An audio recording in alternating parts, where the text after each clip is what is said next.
Okay, I'll talk about it.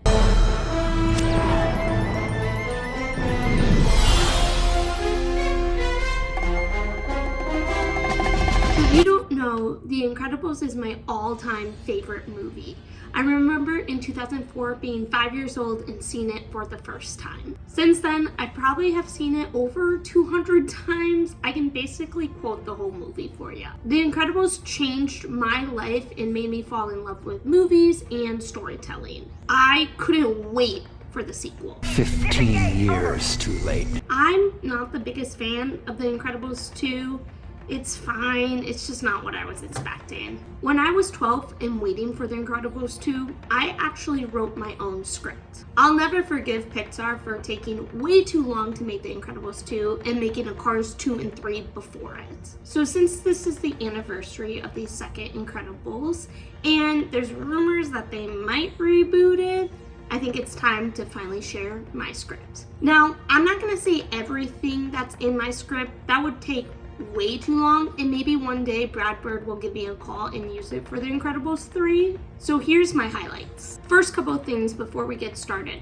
My version has a time jump, 11 years. I think this is really smart because something that I felt watching The Incredibles 2 is that it was kind of going backwards and not forward in time. Violet is 25 and is engaged to Tony, who doesn't know that they're superheroes yet.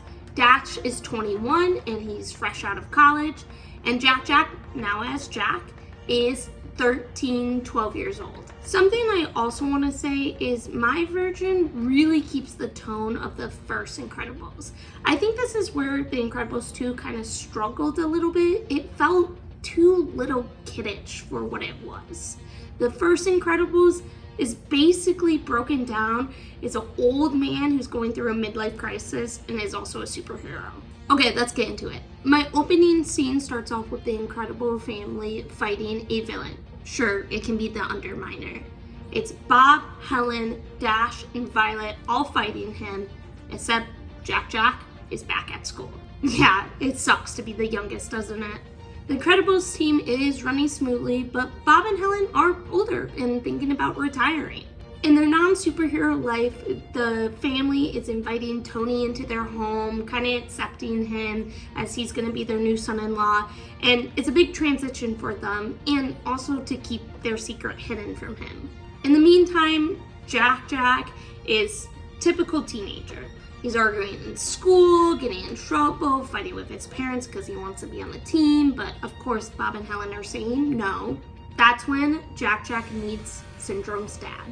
And of course, Jack doesn't know he's bad news, and Mr. S just wants to help Jack out. However, Mr. S knows who Jack is, the Parr's secret, and he wants revenge for his son. I think this would be cool if it's revealed later. Maybe Mr. S is holding a photograph of young Buddy. At family dinner, Jack and Bob are arguing, and Jack reveals their secret to Tony, which sets up a whole new storyline for Violet to deal with. Jack runs off to Mr. S. Mr. S reveals that he knows who Jack is, encourages him to use his power. Also, in my version, Jack is not overpowered. Just give him the three main ones that we see at the end of the first Incredibles. The Parrs team up to save Jack and to really restore their family at the end. So here's what I like about my version. One, I like that I allowed these characters to grow.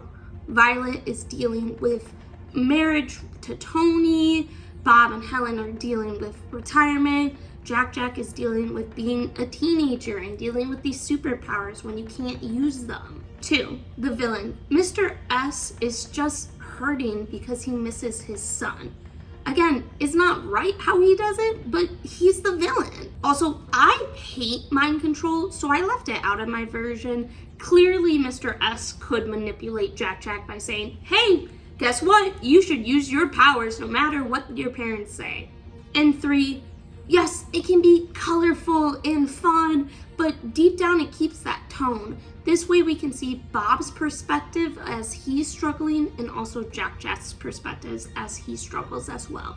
Again, I know that not everyone would like this version. Some people love The Incredibles too, but this is the story that I wanted at 12 years old. It saddens me that The Incredibles 2 completely switched and made it more colorful and little kid-age, where the first Incredibles was so cool, because every time I went back to it as an adult, I caught more and more and more as I matured and realized that this movie is really mature for a little kid's movie. So I guess Disney, Brad Bird, give me a call because I would love Incredibles 3.